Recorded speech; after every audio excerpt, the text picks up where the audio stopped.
Не е прв пат ние и граѓаните на Република Македонија да бидеме сведоци на лажните ветувања на Социјалдемократскиот сојуз. Досега искуството покажало дека Социјалдемократскиот сојуз едно ветува, а друго прави.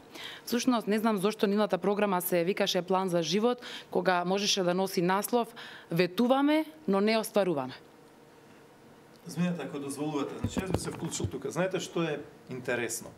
Интересно е што до пред 2 месеци, кога имавме влада на ВМРО ДПМН, предходно нели пред година и пол кога имавме влада на Никола Груевски, се што се кажуваше од премиерот, народот очекуваше дека ќе се реализира. Сега имаме нов премиер, Зоран Заев, и некако никој не очекува дека тој нешто ќе реализира. Или никој не очекува дека владените обврски ќе се исполнат. Значи, мислам дека имаме веднаш една промена на целата перцепција на граѓаните. Претходно беше ветено сторено, а сега ветено знаеме дека нема да биде. За жал, владата на Заев не извлечила наравно учение од политиките и мерките и стратегиите кои што владата на ВМРО ДПМН ги постави. Тоа се навистина на една многу високо ниво. Она што го ветуваш пред граѓаните треба да го оствариш и на крајот да дадеш отчет. Од кај нив такво нешто нема, за жал. До сега барам. Од сега ќе видиме. Ќе почекаме, ќе видиме, можеби. Благодарам за интервенцијата, извинете за оваа фуснота, но еве значи ако може во делот на нели што почнав ти што го закажа. Така, само ќе се надоврзам на тебе и на колешката Затуровска, зошто луѓето не очекуваат Зоран Заев да ги исполни ветувањата?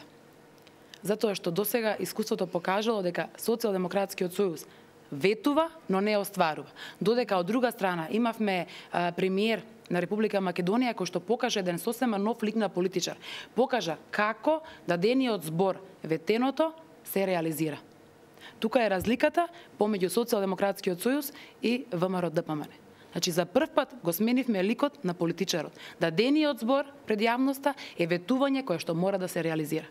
Битовска доаѓате од еден град кој што беше прилично погоден од транзицијата, тоа е Крива Паланка. Не само градот, туку и околните села, на околните места, целиот тој североисточен регион, така. И општина Ранковци, и Крива Паланка, и Провишти, и Кратово. Што е символот на неостварените ветувања на СДСМ за крајот кој што вие дадете?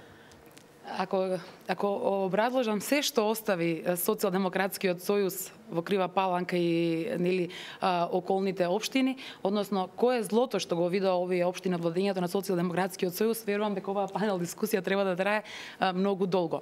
Накратко ќе кажам дека Кривопаланчани, а и целиот североисточен регион добро се сеќаваме за лажното ветување за изградба на пруга.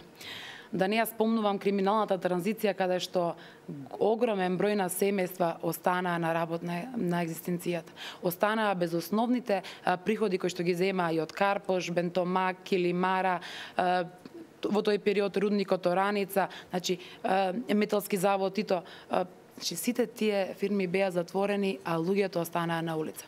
И вие знаете дека Крива Паланка е мало место и граѓаните немаат голем избор за вработување. Ние немаме некоја развиена економија, но и тоа што го имаше во тој период се затвори.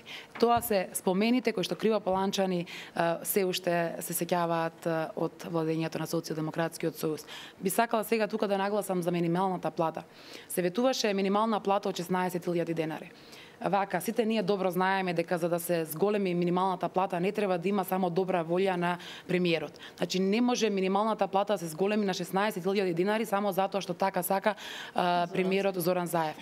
Ова е едно лажно ветување, едно од многуте лажни ветувања на Социјалдемократскиот сојуз, затоа што за да се зголеми минималната плата, прво треба да имаме трипартитен социјален диалог, односно диалог помеѓу работодавачите, Сојузот на синдикати и владата.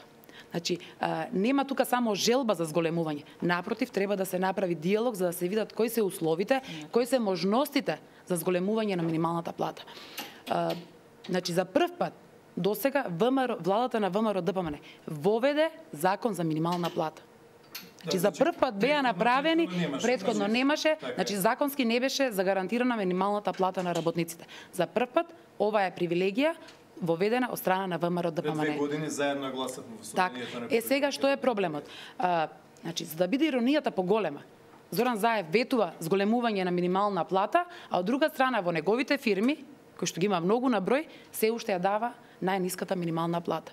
Ако сака да биде добар пример и за граѓаните, но и за останатите работодавачи, секој дека треба лично да даде свој пример за тоа како на своите вработени се дава минимална плата од 16.000 динари. И во тој случај верувам дека ќе биде посериозно сватен и дека останатите работодавачи ќе размислат дали и тие имаат можности да воведат 16.000 минимална плата. И уште нешто, дали сериозно господинот Заев има размислено за тоа кои ќе бидат последиците доколку тој воведе 16.000 минимална плата без претходно да ги консултира самите работодавачи?